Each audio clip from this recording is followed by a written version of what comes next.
আল্লাহর পক্ষে কিয়ামতের দিন আমরা সাক্ষী হিসাবে দাঁড়াবো। আমরা যখন সাক্ষী হিসাবে দাঁড়াবো তো আমাদেরকে আল্লাহ মাঠে দাঁড় করাবে না, আল্লাহর পাশে স্টেজে দাঁড় করাবে।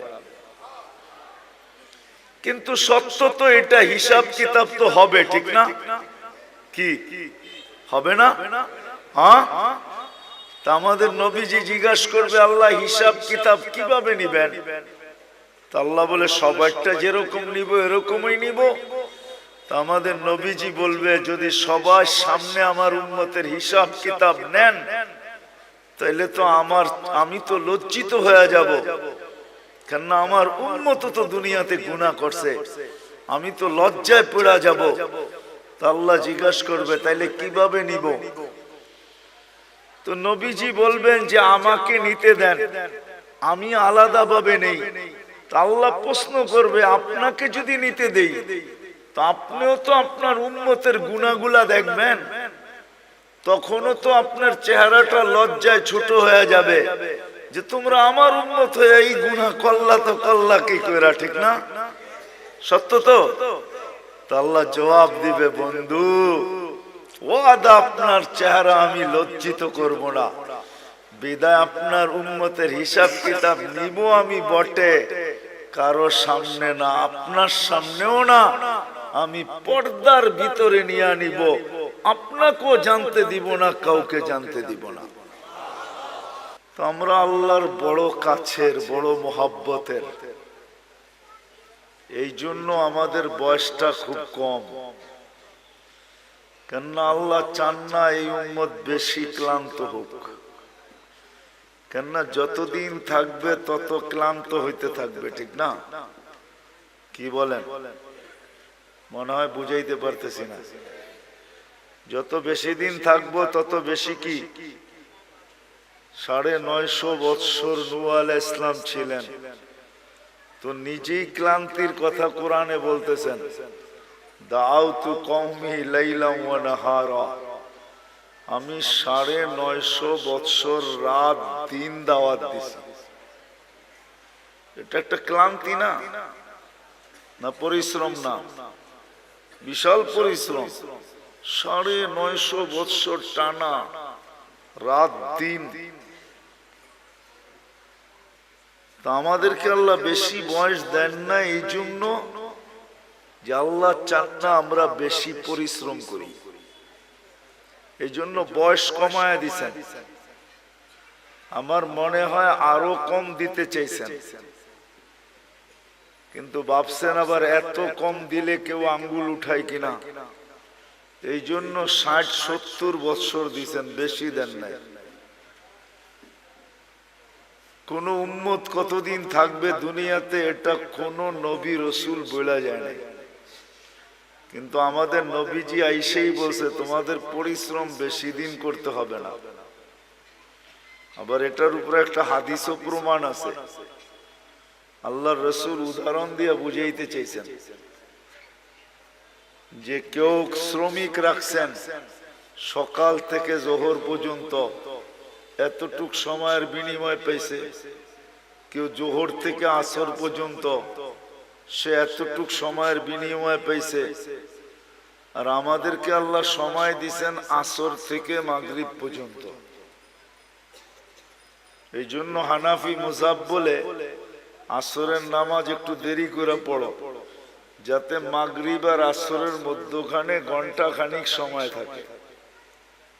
এই জন্য আমরা আসর কিন্তু দেরি করে পড়ি, যেন মাগরিব আর আসরের ভিতরে সময় কম থাকে। তো আল্লাহ রসুল বলছে তোমাদেরকে সকাল থেকে নিয়ে সন্ধ্যা পর্যন্ত বিনিময় দেওয়া হবে। বুঝা গেল খাটাইলেনও কম, আবার বিনিময়ের গাট্টিও দিলেন বড়। গাট্টি বোঝেন? সওয়াবও দিলেন অনেক বেশি, সওয়াবও দিলেন বেশি। আল্লাহর আমাদের সাথে একটা মহব্বত আছে, মহব্বত, ভালোবাসা। অনেকগুলো প্রমাণ দেওয়া যায়, বড় বড় প্রমাণ দেওয়া যায়। চলেন দুই একটা প্রমাণ দেই, যদি বুঝে আসে। বুঝে যদি আসে তাহলে দুই একটা প্রমাণ দেই। আল্লাহ নামাজ আমাদের উপরে ফরজ করছেন, ঠিক না?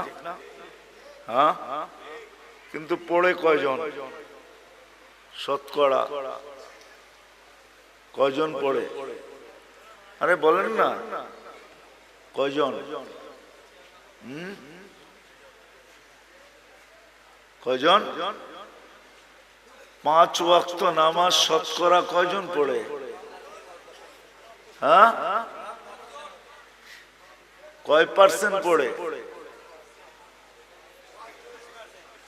হ্যাঁ, 2%। কত? আমি মাইনা নিলাম 10% পড়ে। শতকরা 10 জন 5 ওয়াক্ত নামাজ পড়ে, ঠিক না? 90 জন কি করে না? কি করে না? পড়ে না। তাহলে এদের ফরজের ঘাটতি হইল না হইল না? হইল। মনে হয় বুঝেন না আপনারা আমার কথা। ঘাটতি হইল না হইল না? হ্যাঁ, কিন্তু আল্লাহ কতটুকু ভালোবাসে, আল্লাহ আমাদের ফরজের ঘাটতি থাকতে দিতে চান না। এই জন্য আল্লাহ সিস্টেম করছে, রমজানে 70 গুণ ফরজরে বাড়ায় দিছে। এটা কিন্তু ভালোবাসার বিনিময়। আল্লাহ চান না ফরজের ঘাটতি থাকুক, অথচ শতকরা 90 জন পড়ে না।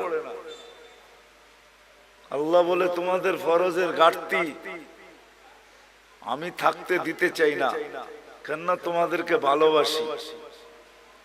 তোমাদের ফরজের ঘাটতি থাকলে, ভালোবাসার ঘাটতি থাকা দুইটা একসাথে কখনো একসাথে মিলিত হইতে পারে না।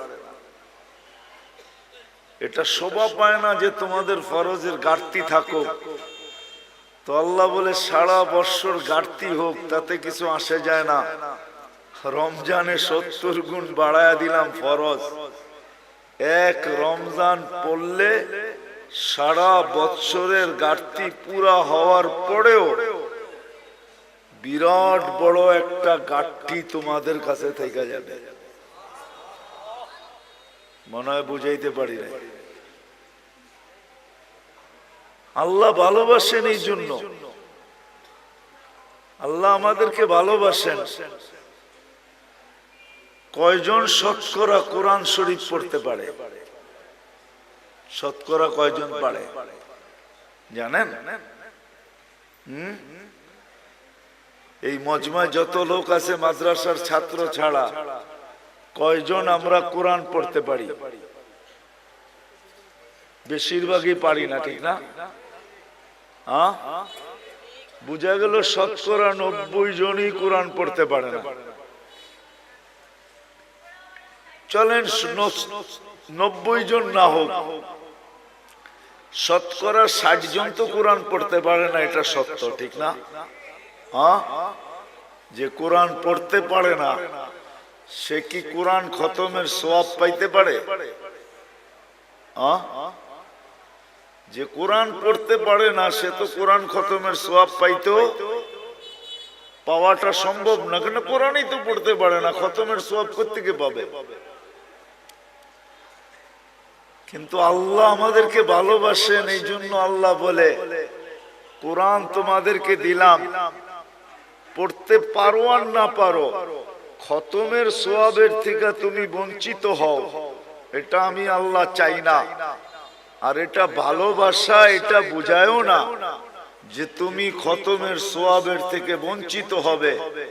বিদায় আল্লাহ সূরা ইখলাস দিছেন যে একবার পড়বা 10 পারা, দুইবার পড়বা 20 পারা, তিনবার পড়বা, খতমের সওয়াব মিললো না? মিললো না? হ্যাঁ, মিলছে? সত্য তো? হ্যাঁ, পাক্কা?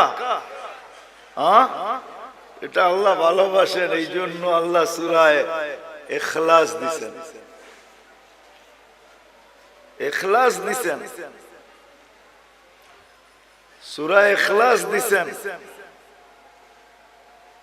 নামাজ আল্লাহ আমাদেরকে দিছেন, কিন্তু যতজনই শুনছেন নামাজ আমাদেরকে দিছেন, সবাই বলছে পড়বে কি কইরা, তাও 50 ওয়াক্ত কি করে পড়বে এরা? তো মুসা আলাইহিস সালাম আমাদের নবীজিকে বইলা কয়া কমাইতে বলছেন, কমায়া নিয়ে আসেন। তা আমাদের নবীজির কথা বুঝে আসছে, তুমি যা কমাইতে কমাইতে 5 নিয়ে আসছেন। যখন 5 আনছেন তখনও উনি বলতেছিল 5 ওয়াক্ত পড়বে না আপনার উম্মত, পড়তে পারবে না, 5 ওয়াক্ত পড়বে না। আপনি আবার কমায় নিয়ে আসেন। কিন্তু আমাদের নবীজি বলছে আমার লজ্জা লাগে। কিন্তু মুসা আলাইহিস সালাম বারবার বলতেছে পড়বে না, লজ্জার দিকে তাকায় লাভ নাই, জান কমায় নিয়ে আসেন। আপনার উম্মত 5 ওয়াক্ত পড়তে পারবে না, আমি তো 2 ওয়াক্ত পড়াইতে পারি নাই, আপনার উম্মত 5 ওয়াক্ত পড়বে কি করে? কমায় নিয়ে আসেন।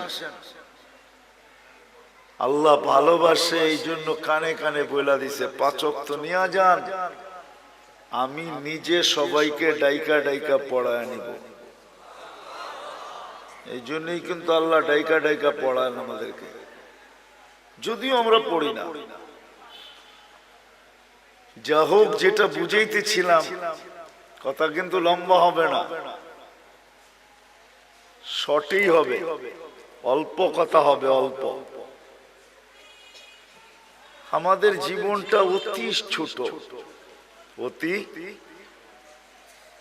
তুলনা দেখাইলাম আমি, 950 বৎসরের সামনে 60-70 বৎসর, এটা অতি ছোট, অতি।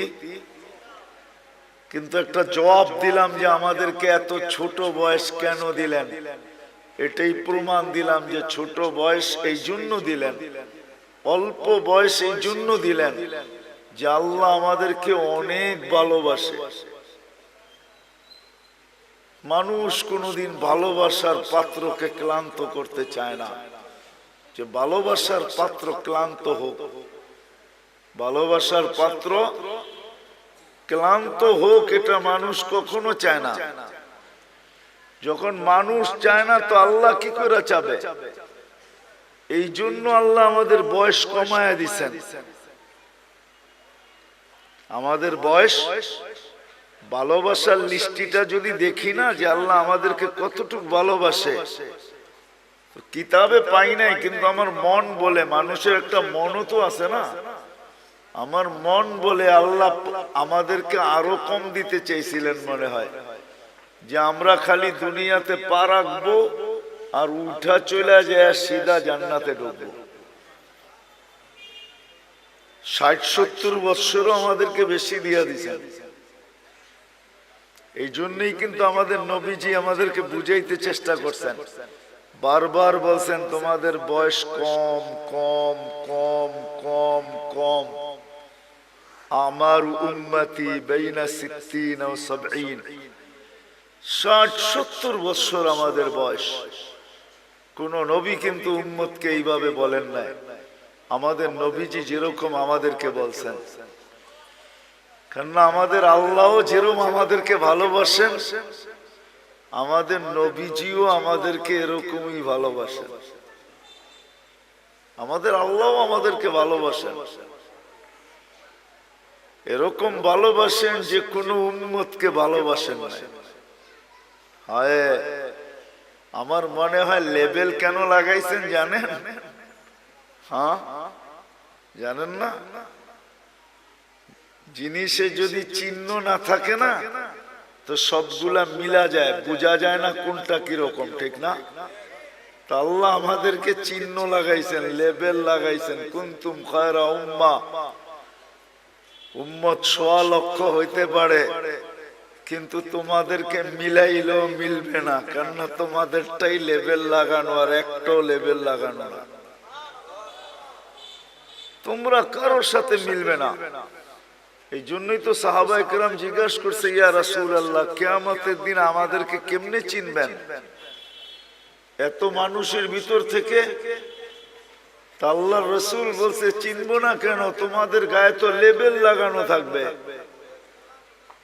ওইখানে আবার লেবেল আরেকটা হবে, ওইখানে লেবেল আরেকটা হবে, ওইখানে আবার লেবেল আরেকটা লাগায় উঠাবে। গোর মুআজ্জাল মিন আসারি সুজুদ। তো আল্লাহ রাসূল উপমা দিয়া বুঝাইছে যে এক ধরনের ঘোড়ার ভিতর থেকে যদি একটা ঘোড়া সাদা হয়, বা এতটুক জায়গা যদি তার সাদা হয়, তো তোমরা চিনবে? তো বলছি, ইয়া রাসূলুল্লাহ, এটা তো সহজ, সবই একরকম, আর এটাই শুধু আলাদা, তো এটা চিনবো না কেন? তো বলছে, তোমরাও কিয়ামতের দিন লেবেল লাগায়া উঠানো হবে। তো আমাদের নবীজিও আমাদেরকে খুব ভালোবাসেন, যেমন আল্লাহ ভালোবাসেন এমন নবীজিও আমাদেরকে ভালোবাসেন। আমার মনে হয় না কোন উম্মত, কোন নবী রাসূল তার উম্মতকে এতটুকু ভালোবাসেন। আমাদের নবীজি আমাদেরকে, আমরা যদিও ভালোবাসি না, আমরা শুধু বলি বাসি, আমরা বলি মুখ দিয়া যে নবীকে ভালোবাসি, কিন্তু ফতুয়া দিলে আবার উল্টা হয়ে যাবে। জানি না এলাকার মানুষ সইতে পারবেন কিনা, বইলা ফেলবো? হ্যাঁ, জিও বুঝেন। কিন্তু আব্দুল কাদের জিলানী রহমতুল্লাহ আলাইহি লেখছেন ফাতহুর রব্বানির ভিতরে, ওনার একটা কিতাব আছে ফাতহুর রব্বানি, ওটার ভিতরে উনি লেখছেন লিসানুকা মুমিন কলবুকা মুনাফিকুন। তোর জবানটা তো মুসলমান, তোর দিলটা তো মুনাফিক। আমরা মুখে তো বলি মোহাব্বত করি নবীকে, কিন্তু আসলে দিলে মোহাব্বত করি না। এই জন্য আমাদের মুখটা মুসলমান হইতে পারে, কিন্তু দিলটা আমাদের মুনাফিক। আমরা মুখ দিয়ে বলি মোহাব্বত করি, কিন্তু দিল দিয়া না। কি দিয়া না? দিল দিয়া। প্রমাণ দিমু? হ্যাঁ, এইখানে একজনও নাই মাদ্রাসার তালেবে ইলম ছাড়া যে আমি এই বয়সে যতবার চুল কাটছি, একবার যায়া আমি সেলুনে বলছি আজকে আমার চুলটা আমার রাসূল সাল্লাল্লাহু আলাইহি ওয়াসাল্লাম যেমন পছন্দ করতেন ওরকম ভাবে কাইটা দাও। এই শব্দগুলা বইলা চুল কাটছি জীবনে একবার। যার বয়স যতটুকু, কি কাটছেন?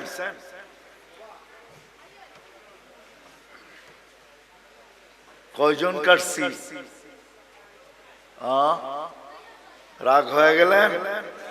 হ্যাঁ হ্যাঁ, তাহলে বুঝে গেল এইটা আর এটা এক না, এটা আর এটা, এটা আর এটা এক না। মহব্বত করি এটা তো বললাম,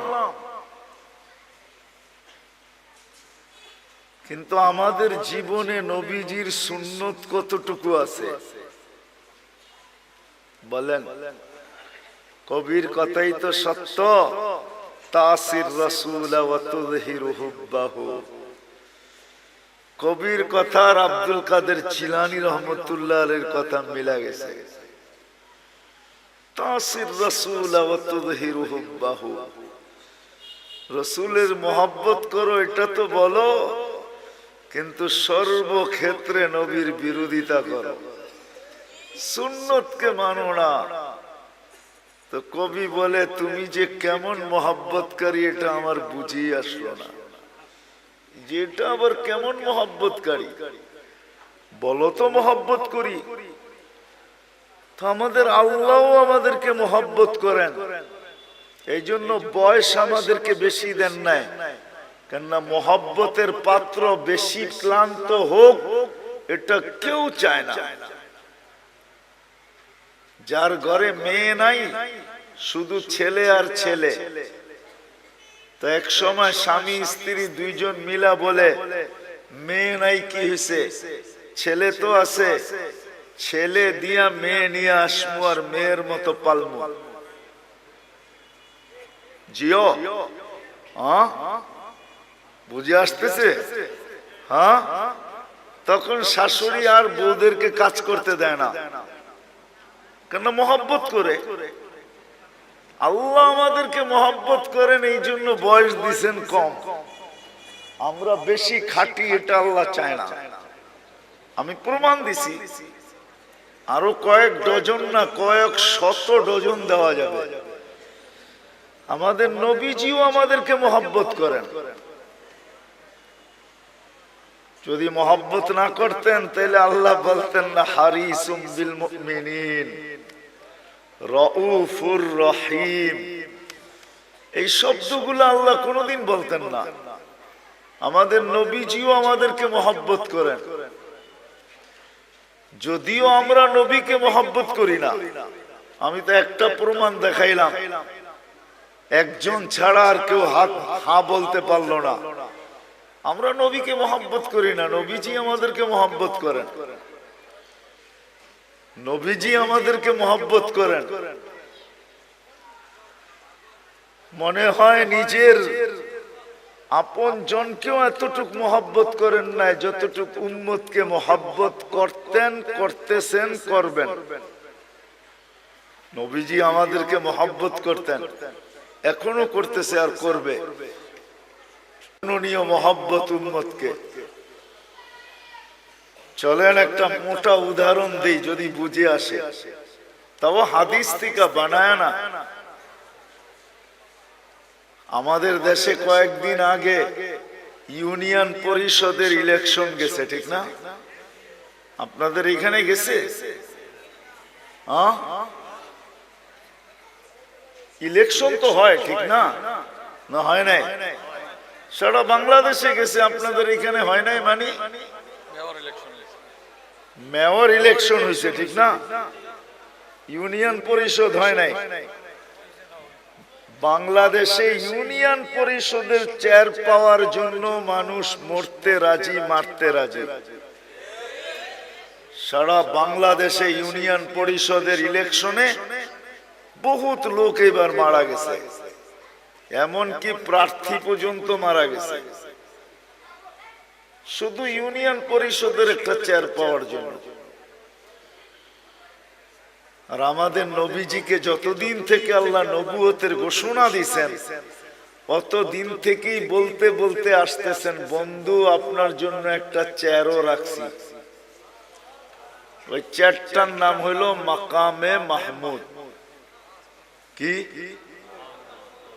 ওই চেয়ারটার উপরে আর একটা চেয়ার আছে, আর কোন চেয়ার নাই। ওটা হলো আল্লাহর কুরসি। আর কুরসির নিচে শুধু একটাই চেয়ার আছে, ওটার নাম মাকামে মাহমুদ। আল্লাহর রাসূল সাল্লাল্লাহু আলাইহি ইসলামের চেয়ারের নিচে আর কোন চেয়ার নাই।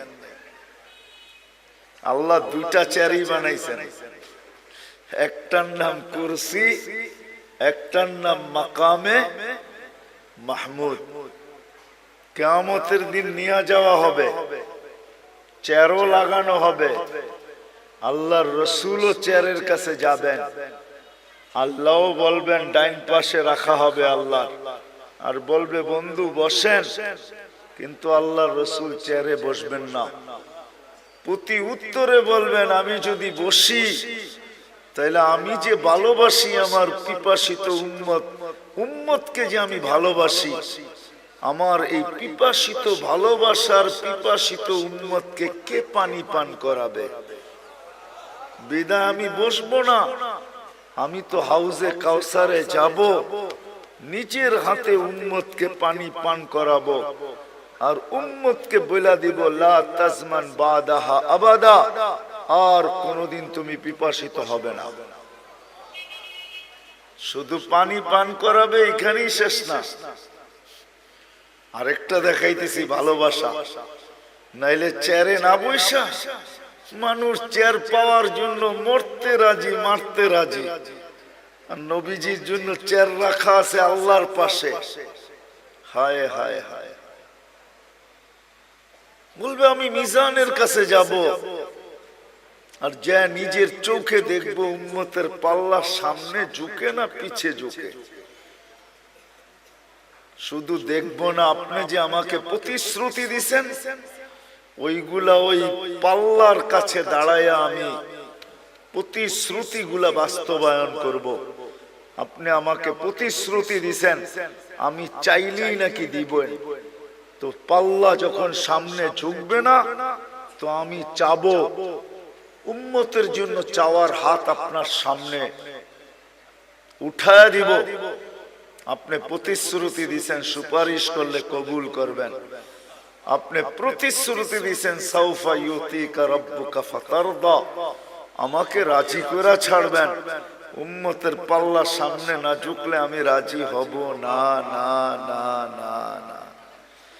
আপনি প্রতিশ্রুতি দিছেন লা ইউখজিকা ফি উম্মতি, উম্মতের ব্যাপারে আমাকে লজ্জিত করবেন না। কিন্তু যদি পাল্লার সামনে না ঝোঁকে, তো ফেরেশতা তো ঘোষণা দিয়া দিবে, অমুকের উম্মত নাম এটা, বাবার নাম এটা, চিরদিনের জন্য অসফলতার চেহারা দেখা ফেলছে। তো আমার মুখটা থাকবে তো থাকবে কোথায়? ওই সময় আপনার কাছে আমি বলবো, পাল্লা যদি না ঢোকে তাইলে তো আমার চেহারা মলিন হয়ে যাবে। আপনি তো ওয়াদা করছেন আমার চেহারাকে মলিন হইতে দিবেন না। তো আমি পুলসিরাতের মিজানের ওইখানে ছুটবো, আমি চেয়ারে বসবো না, ওইখানেই শেষ না, বলবে আবার পুলসিরাতে দৌড়াইতে থাকবো। ওইখানে যে দেখবো পার হইতে পারলো কি পারলো না। তো আমি যদি পার হতে না পারে, তো আমি দুরুদের কাঠি মাথায় দিয়া পার করায় দিব। চেয়ার আমার মাইনা নিলাম, কিন্তু আমি বসবো না, না, না, না। এটা হলো ভালোবাসার ফল। ওই দিন, যেই দিন সমস্ত নবী রাসূল নফসি নফসি বলতে থাকবে, কোন নবী নিজের মাকেও চাবে না। কিতাবে পাওয়া যায় মুসা আলাইহিস সালাম তো বলেই ফেলবে, লা আসআলুকা উম্মি ওয়ালা আসআলুকা উখতি, আজকে মাকেও চাই না, বোনকেও চাই না, আসআলুকা নফসি, আপনি আমাকে বাঁচায়া দেন। কেমন ভালোবাসাটা আমাদেরকে বাঁচতে। বিদায় আবার শুরুতে চলে যেতেছি। আমাদের জীবনটা অতি কি মনে আছে? অতি ছোট। আর ছোট এই জন্য যে আমরা আল্লাহর ভালোবাসার পাত্র। বিদায় আল্লাহ বেশি পরিশ্রম আমাদের দ্বারা চান না। শুধু আল্লাহর ভালোবাসার পাত্র না, আমরা নবীজিরও ভালোবাসার পাত্র। আমাদের নবীজি উম্মতকে বড় ভালোবাসতেন, সত্য এটাই। কিন্তু এটাও বলছি আমি, আফসোসের বিষয়, উম্মত শুধু মুখে ভালোবাসে, মনে ভালোবাসে। শুধু মুখে কি করে? নবীকে মুখে ভালোবাসে, মনে ভালোবাসি না। মনে আমরা ভালোবাসি না। মনে যদি ভালোবাসতাম, তাহলে আমি প্রমাণ দিলাম, তাহলে সবাই হাত তুলা বলতো, নবীর আদর্শের থেকে দূরে কেউ সরতো না। কেননা এটাই তো সত্য, যে যাকে ভালোবাসে তার অনুসরণ অনুকরণ তার কাছে মজা লাগে। কি লাগে না? না লাগে না? তা আমরা যদি ভালোবাসি, তা আমরা তো অনুসরণ অনুকরণ নাই, আছে নাকি?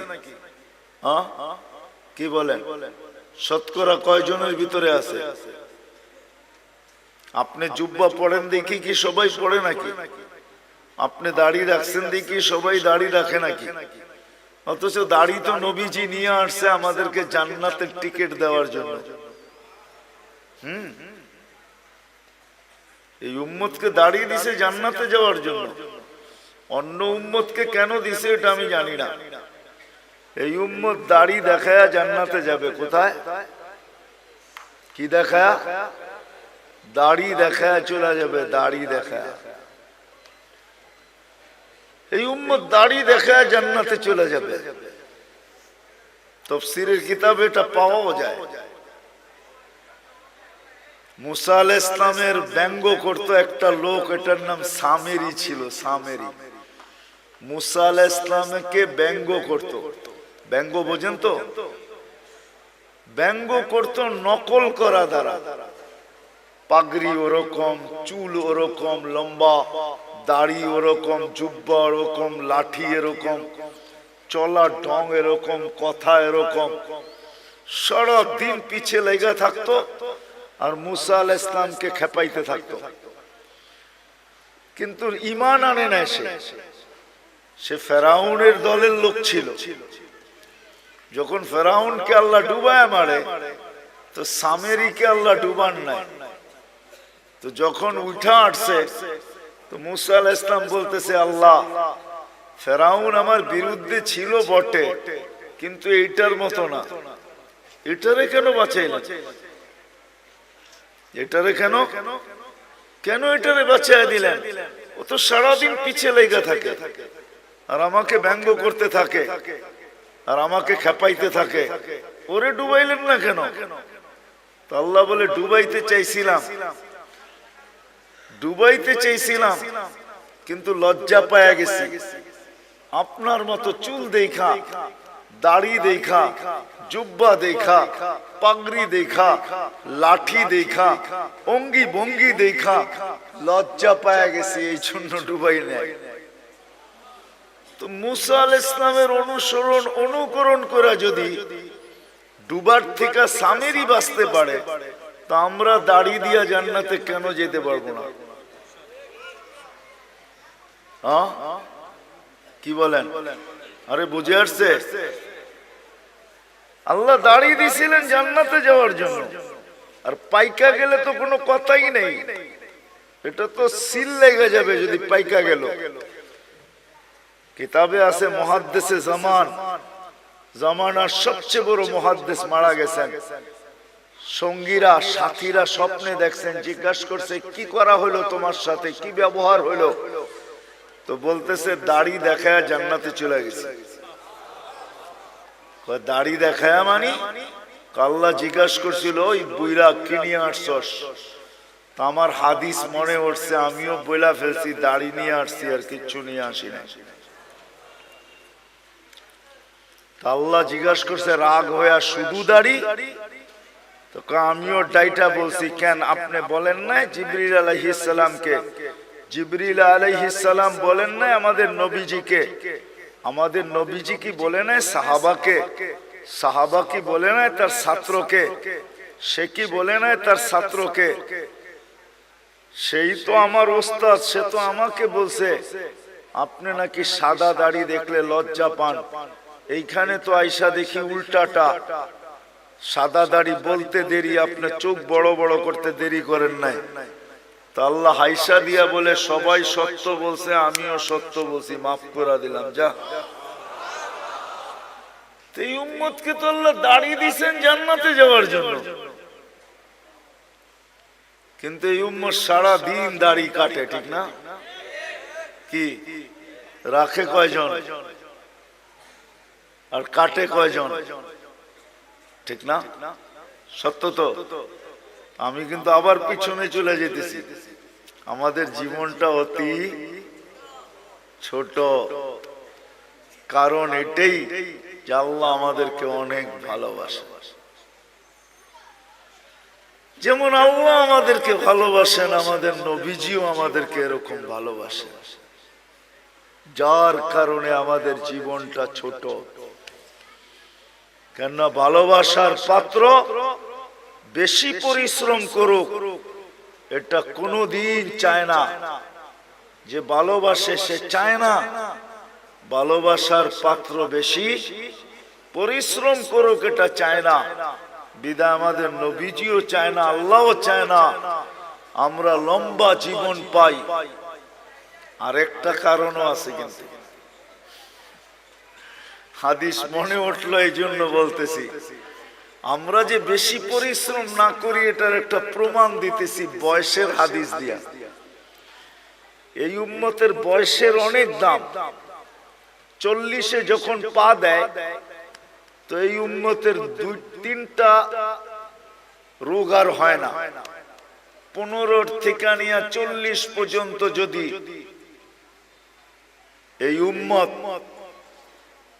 আল্লাহ আল্লাহর রাসূলকে মানা অবস্থায় পা দিল 40-এ, তো তিনটা কঠিন রোগ আর হবে না। শ্বেত রোগ হবে না, পাগল হবে না, কুষ্ঠ রোগ হবে না। 50-এ যখন পা দিবে তখন আর কঠিন হিসাব হবে না। 60-এ যখন পা দিবে তো ফেরেশতা তাকে ভালোবাসতে শুরু করবে।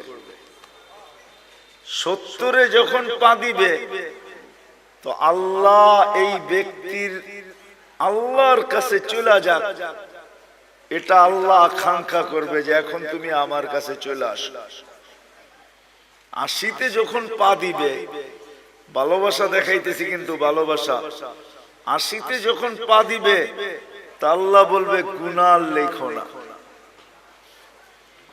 কেননা 70-এর উপরে পার হয়ে গেছে, তো ভালোবাসা আটটু বেড়ে গেছে, ঠিক না? আরে হইল নাকি? গুনাহ লেখো না, গুনাহ লেখা হয় না। 90-তে যখন পা দেয়, 90 বছর বয়সে পা দিয়া ফেলছে, তা আল্লাহ বলে আগে পিছের গুনাহ আর রাখো না। এটা কি ভালোবাসার প্রমাণ যে আল্লাহ কত ভালোবাসে, আগে পিছের গুনাহ মাফ। আল্লাহ বলে পিঠে লেখা দাও, এটা আল্লাহর কয়েদি আল্লাহর জমিনে এখনো রাখা আছে। আল্লাহ আমাদেরকে ভালোবাসেন, এই জন্য আমাদের বয়স কম। রাসূলুল্লাহ সাল্লাল্লাহু আলাইহি ওয়াসাল্লাম আমাদেরকে কি বাসেন? আমাদেরকে ভালোবাসেন। কিন্তু আফসোস এই জায়গায় যে আপনি আর আমি কতটুকু ভালোবাসি। এই জন্যই আবারও বলতেছি, আমাদের জীবনটা অতি আমরা দুদিক থেকে ভালোবাসার পাত্র। দুদিক থেকে, দুদিক বুঝেন? আল্লাহর পক্ষ থেকেও আমরা ভালোবাসার পাত্র, আমাদের নবীজির পক্ষ থেকেও আমরা ভালোবাসার পাত্র। চলেন একটা হাদিস মনে উঠলো, শুনাই। যদিও কিয়ামতের দিন আমাদেরকে আল্লাহ দাঁড় করাবে না, কোথায়? কিয়ামতের মাঠে আল্লাহ আমাদেরকে দাঁড় করাবে না। আমরা কিয়ামতের মাঠে ইনশাআল্লাহ দাঁড়াবো না। হ্যাঁ বলেন ইনশাআল্লাহ। আমরা কিয়ামতের মাঠে দাঁড়াবো না। আমাদেরকে এর জন্য আল্লাহ স্টেজ বানাবে আল্লাহর পাশে। ওই স্টেজে আমরা দাঁড়াবো, ওই স্টেজে দাঁড়াবো আমরা।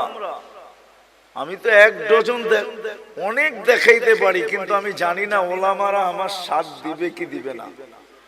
জালালউদ্দিন সুয়ুতি রহমতুল্লাহ আলাইহি লেখছেন, আমাদেরকে আল্লাহ স্টেজে দাঁড় করাবে। কেননা কোরআন বলে সুহাদা আলান নাস, আমরা কিয়ামতের দিন আল্লাহর পক্ষে সাক্ষী হিসাবে দাঁড়াবো। কার পক্ষে?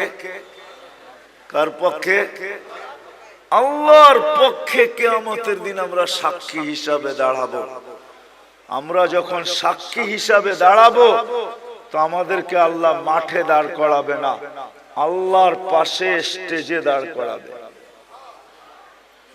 কিন্তু সত্য তো এটা, হিসাব কিতাব তো হবে, ঠিক না? কি হবে না? হ্যাঁ, তা আমাদের নবীজি জিজ্ঞাসা করবে, আল্লাহ হিসাব কিতাব কিভাবে নিবেন?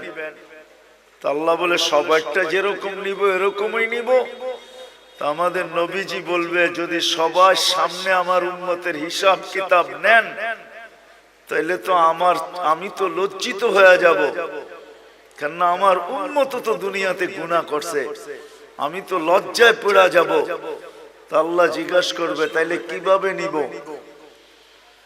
তো নবীজি বলবেন যে আমাকে নিতে দেন, আমি আলাদা ভাবে নেই, তা আল্লাহ প্রশ্ন করবে আপনাকে যদি নিতে দেই তো আপনিও তো আপনার উম্মতের গুনাহগুলা দেখবেন, তখনও তো আপনার চেহারাটা লজ্জায় ছোট হয়ে যাবে যে তোমরা আমার উম্মত হয়ে এই গুনাহ করলা, তো করলা কি কইরা, ঠিক না?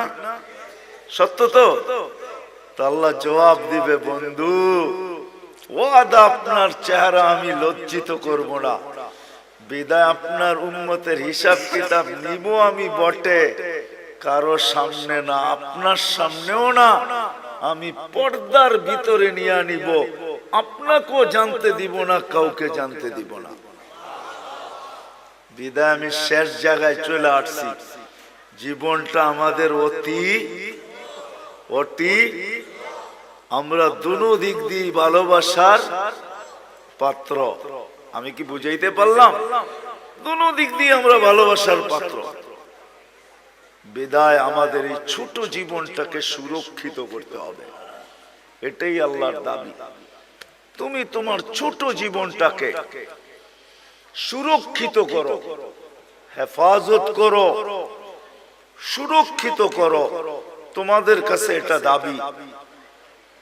সুরক্ষিত করো তোমরা তোমাদের জীবনটাকে, কেননা সুরক্ষিত করা, হেফাজত করা আমাদের প্রত্যেক নর নারী, যুবক বৃদ্ধ সবার কাছে আল্লাহর দাবি হলো। বাচ্চার কথা ভিন্ন, পাগলের কথা ভিন্ন, বাকি সবার কাছে আল্লাহর দাবি হলো এই ছোট জীবনটাকে সুরক্ষিত করো, যেটাকে হেফাজত বলে। যে জীবনটাকে সুরক্ষিত করবে, যে জীবনটাকে সুরক্ষিত করবে, যে জীবনটাকে সুরক্ষিত করবে, যে জীবনটাকে সুরক্ষিত করবে, হেফাজত করবে যে জীবনটাকে, কসম খোদার, আল্লাহ যে আমাদেরকে ভালোবাসেন, আল্লাহর রসুল যে আমাদেরকে ভালোবাসেন, যে সুরক্ষিত করবে, সে যেন এই ভালোবাসার মূল্য দিল। মূল্য শুধু নিজের মূল্য অর্জন করলো না, সে যেন এই দুজনের ভালোবাসার মূল্য দিল, যে আল্লাহ আপনি যে আমাকে ভালোবাসেন, এই জন্য আমি আমার জীবনটাকে সুরক্ষিত করলাম। রাসূলুল্লাহ সাল্লাল্লাহু আলাইহি ওয়াসাল্লাম যে আমাদেরকে ভালোবাসেন, দুজনেরই দাবি আমাদের কাছে যে এই জীবনটাকে সুরক্ষিত করো।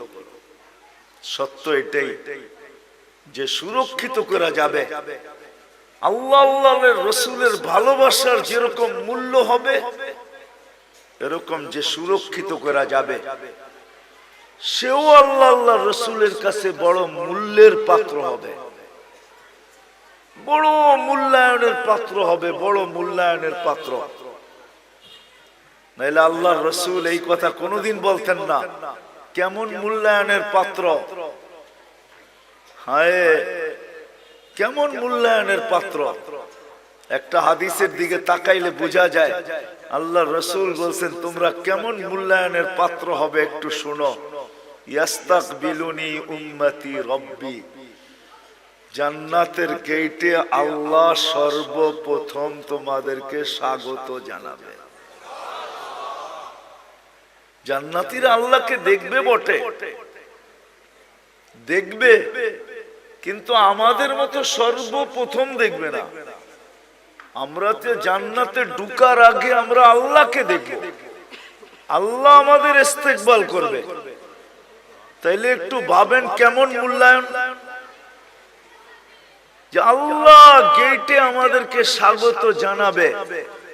নাহলে আল্লাহ রাসূল কেন বললেন ইয়াস্তাকবিলুনি উম্মতি রব্বি, আমার রব আমাকে আর আমার উম্মতকে জান্নাতের গেটে স্বাগত জানাবে।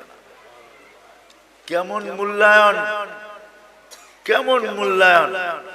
আল্লাহ নিজেই বলতেছে আল জান্নাতু মুহাররামাতুন, জান্নাত সমস্ত উম্মতের জন্য হারাম, সমস্ত উম্মতের জন্য, যতক্ষণ পর্যন্ত আমার প্রিয় পাত্র উম্মতে মুহাম্মাদি না ঢুকবে।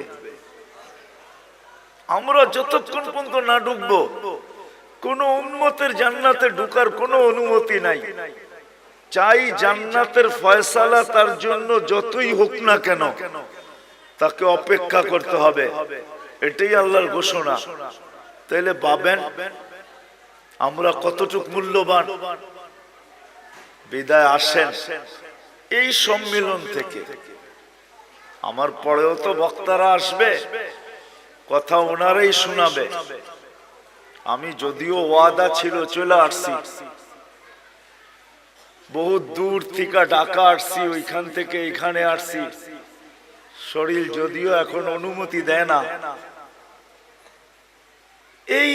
এই মজমার থেকে, সম্মেলন থেকে আমরা প্রতিজ্ঞা করি আমাদের জীবনটা কিন্তু ছোট, অতি ছোট। আর ছোট কেন এটা আমি দেখাইলাম যে আমরা আল্লাহর বড় প্রিয় পাত্র, আল্লাহর রসুলের বড় প্রিয় পাত্র। বিদায় আল্লাহর রসুল চান যে আমরা আমাদের জীবনটাকে সুরক্ষিত করি। যুবক যৌবনকে সুরক্ষিত করুক, নারী নারীত্বকে সুরক্ষিত করুক, পুরুষ পুরুষত্বকে সুরক্ষিত করুক, গরিব দারিদ্রতাকে সুরক্ষিত করুক। যে যে অবস্থানে আছে সে নিজেকে সুরক্ষিত করুক। কেননা আমরা দুই দিক থেকে প্রিয় পাত্র। আল্লাহ চান না যে আমরা কিয়ামতের দিন প্রিয় পাত্রের উল্টাটা না হই। এই জন্য আল্লাহ চান আমরা আমাদের জীবনটাকে সুরক্ষিত করি।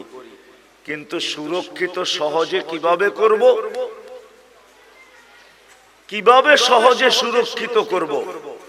প্রত্যেক ব্যক্তি কিভাবে করবে? যুবক কিভাবে করবে? নারী কিভাবে করবে? পুরুষ কিভাবে করবে? প্রত্যেক ব্যক্তি, প্রত্যেক অবস্থানওয়ালা, পেশাওয়ালা, বাসাওয়ালা, রংওয়ালা, কালারওয়ালা, প্রত্যেক ব্যক্তি কিভাবে সুরক্ষিত করবে?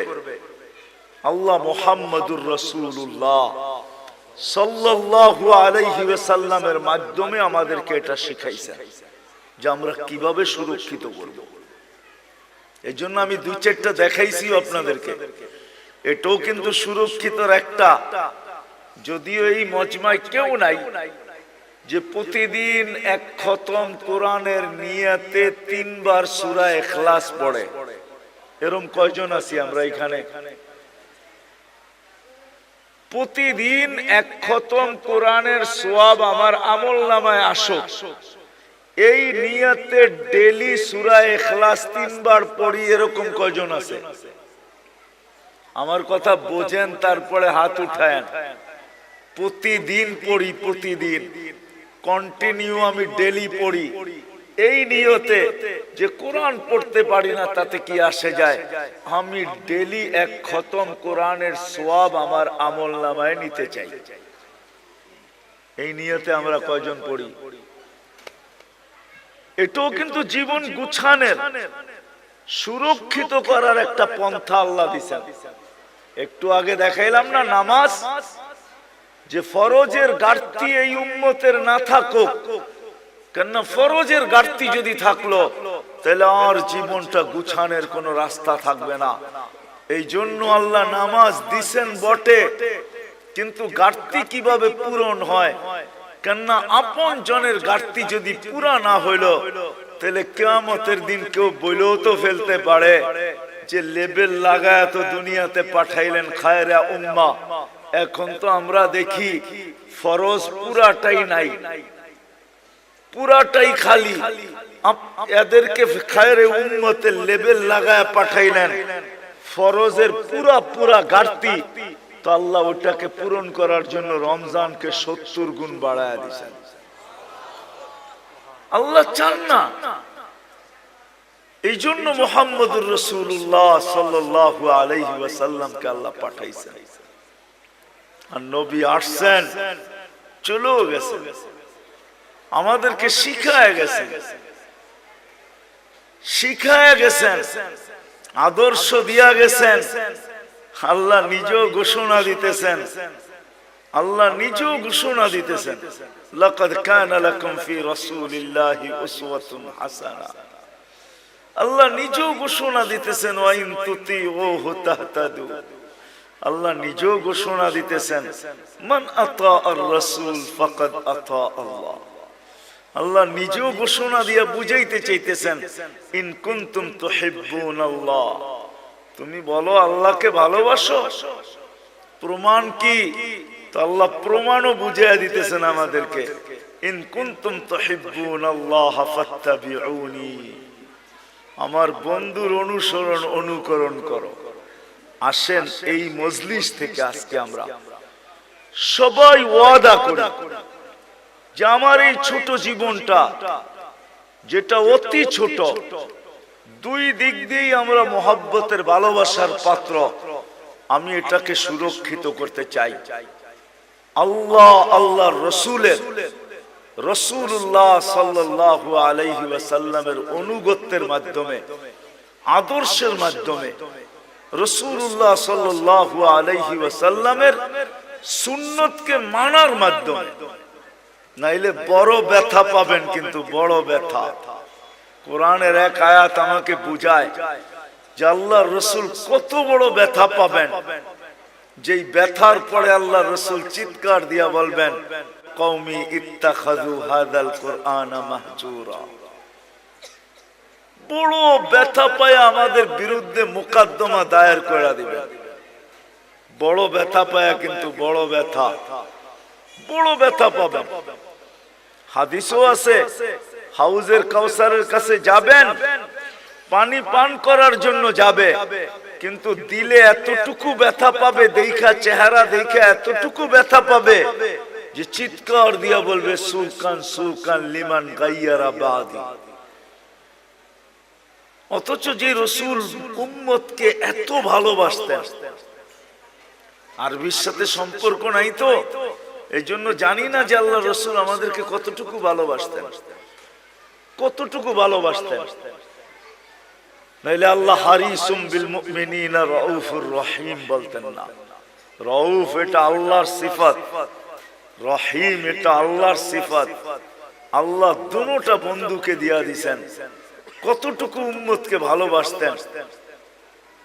এই জন্য আসেন আজকে ওয়াদা করি যে আমরা আমাদের এই ছোট জীবনটাকে আল্লাহর রাসূলের মানার মাধ্যমে, এর আদর্শকে মানার মাধ্যমে সুরক্ষিত করব। কি রাজি? ওয়াদা পাক্কা? কিন্তু কিন্তু এটা শিখতে হবে। তাইলে আল্লাহর রাসূলের আদর্শ শিখতে হবে। কিন্তু আপনি যদি বলেন, এইখানেও একটা প্রশ্ন আছে, আপনি যদি বলেন যে আমি সবগুলা পুরা করতে পারবো, তো পারবো কি করে?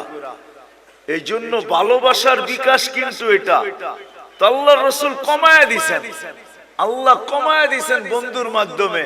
তো আল্লাহর রাসূল বলছে, লাউ উমিলা উশরা মা উনসিলা বিলানাজা, তোমরা যদি 100 ভাগের 10 ভাগও কইরা দেখাইতে পারো, তো আল্লাহ তোমাদেরকে 1-এ 10, 10-এ 100, 100 নাম্বার দিয়ে তোমাদেরকে পাস করায় দিবে। আরো নিচে নাইমা আসছেন, বলছে শোনো শোনো শোনো শোনো, যদি ঈমান তোমাদের ভিতরে থাকলো, ঈমান যদি নিখুঁত হইলো, 100 ভাগের 10 ভাগও যদি না পারলে, একটা সুন্নত ধরেও যদি ঝুলতে ঝুলতে কবরে চলে আসলে, মান তামাসসাকা সুন্নতি ইনদা ফাসাদি উম্মতি, যেই সময় চতুর্দিকে ফিতনার ফাসাদ চলতে থাকবে, যেই দিকে সর্বশ্রেষ্ঠ মানুষ, কেমন ফিতনা আপনি ভাবেন, কেমন ফিতনা। একটা উদাহরণ, কারো বিরোধিতার জন্য না, উদাহরণ। যেই মানুষটাকে আল্লাহ সৃষ্টির ভিতরে সবচেয়ে সেরা বলতেছে, কেমন গুটগুটে ফিতনা, ওই মানুষটা নিজেকে সৃষ্টির ভিতরে নিকৃষ্টতম। আমাদের প্রবাদ বাক্যে সবচেয়ে দুষ্ট মানুষরে কি বলে? বানর বলে, বানর, বান্দর, ঠিক না? সবচেয়ে দুষ্টটারে কি বলে? হ্যাঁ। তাহলে কেমন বড় ফিতনা, কেমন গুটগুটে ফিতনা, যে মানুষটাকে আল্লাহ সৃষ্টি সেরা বলেও ঘোষণা দিলেন, কেমন ফিতনার শিকার যে ওই মানুষটা নিজেকে সৃষ্টির ভিতরে সবচেয়ে যেটা দুষ্ট বানর, নিজেকে বানর বলতে এখন রাজি হইতেছে, আমি বানর। মানে বুঝাইতে পারি না। হ্যাঁ, আল্লাহর রাসূল বলতেছে এরকম ফিতনার সময় যে একটা সুন্নতকে ধরা ঈমানের সাথে কবরে আসবে, আল্লাহ তাকে 100 শহীদের মালা পরায়া স্বাগত জানাবে।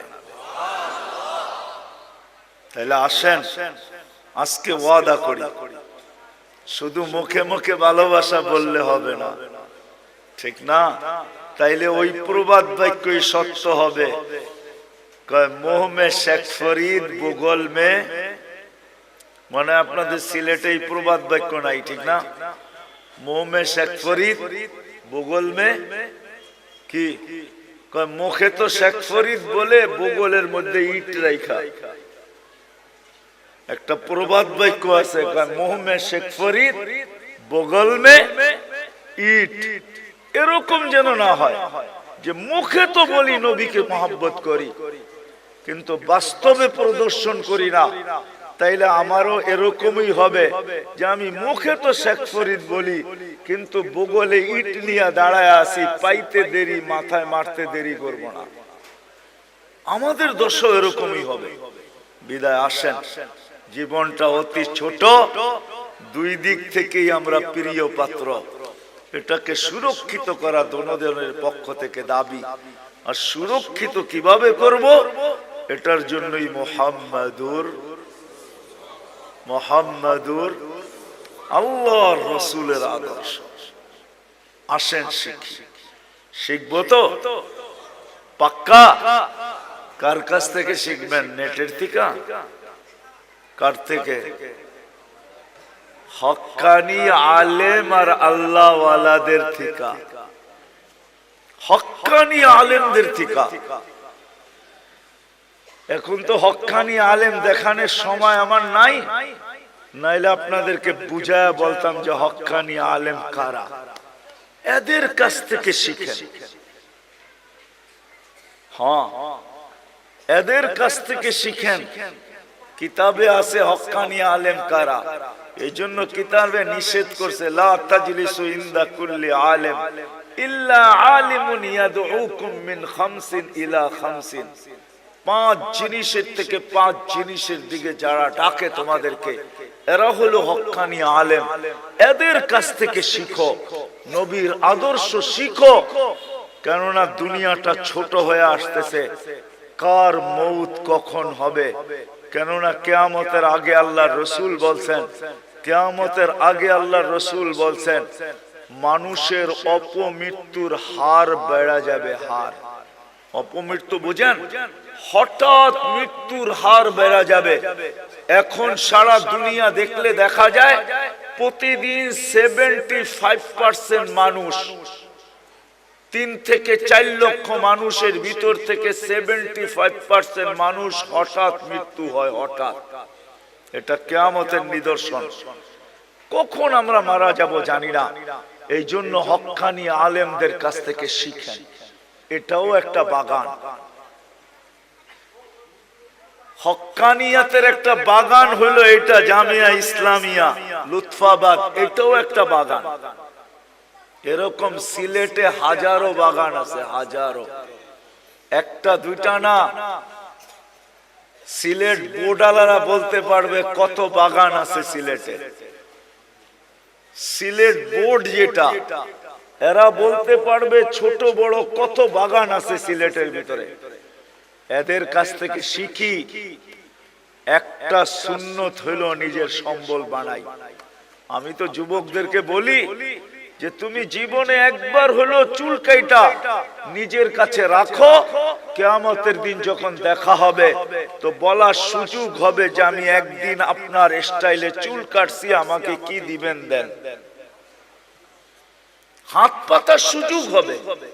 আর যদি একদিনও না কাটলো তো হাত পাতবে তো পাতবে কি কইরা, ঠিক না?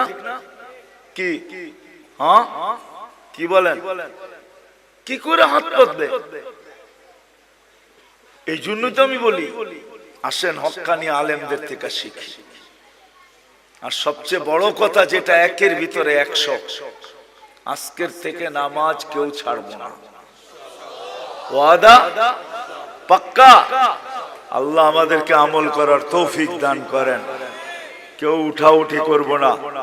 ওমা আলাইনা ইল্লাল বালাগ।